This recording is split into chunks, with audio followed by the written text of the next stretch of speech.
Is a Burmese python.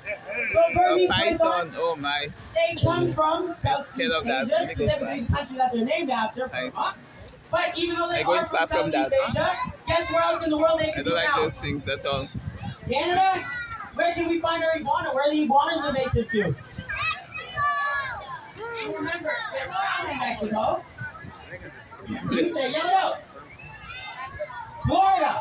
So iguanas are invasive in Florida. Now iguanas coming from Mexico, they're kind of just under Florida. So them being invasive and them kind of moving in, that I can kind of understand. These guys are from Southeast Asia. Being invasive in Florida, not something that should happen. Unfortunately, lots of people like to get these guys as pets and don't realize how big they can get, don't realize the amount of space that they actually need.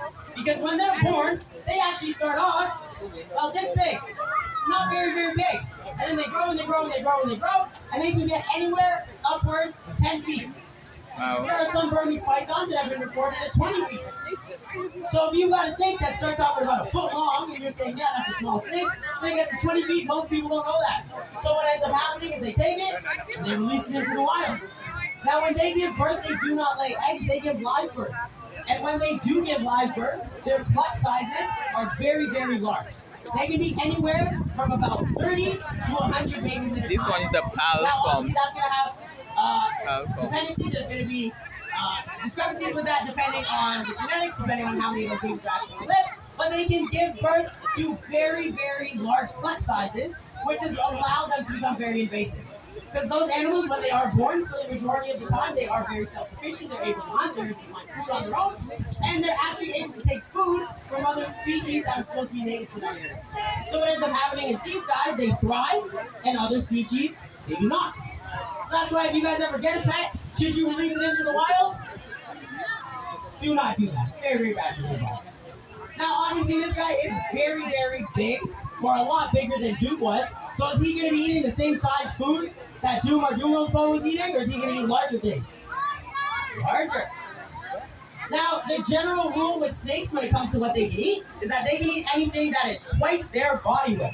So if Jess puts Toffee down now, we can measure and see that at her biggest width, Toffee is about that big. So Toffee's about that big, which means that she can eat anything twice that size. So lots of people like to say that snakes can eat humans. Is that true? Yes.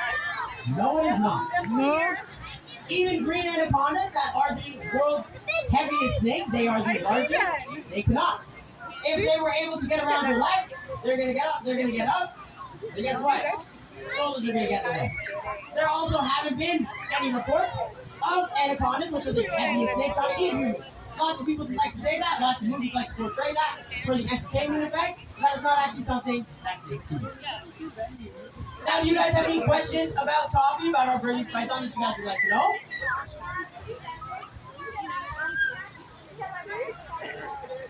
He is not venomous. So there is no species of python that is venomous. Boas and anacondas, they are not venomous either. And they all come from the same family. He's not poisonous. There are only 3 technical snake species that can get poisonous. Garter snakes are one of them. So garter snakes, if you guys didn't know, garter snakes are both venomous and can be poisonous. Their poison is going to depend on what they're eating. So if they're eating salamanders and things like that that have poison in them, they in turn, they're going to digest that. They're going to be able to become poisonous themselves. And then a lot of people don't know that they're venomous. Garter snakes have rear fang venom. So whereas the ones like cobras and mambas and stuff like that, they're going to have their front fangs that are hollow. When they bite, they're injecting their venom into you. Versus things like garters, they have their rear fang venom. They actually have to chew on their prey in order to envenomate. In order to apply their venom into them, they have to chew them. So as long as you're not getting chewed on by a garter, you're okay. Yes, that's a question.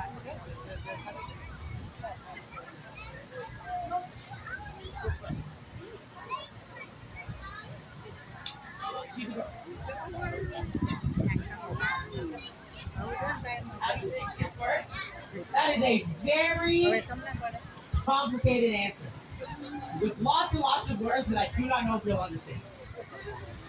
But long story short, they have something called a cloaca. That's where the eggs come out of. That's where the babies come out of. They're cool with that.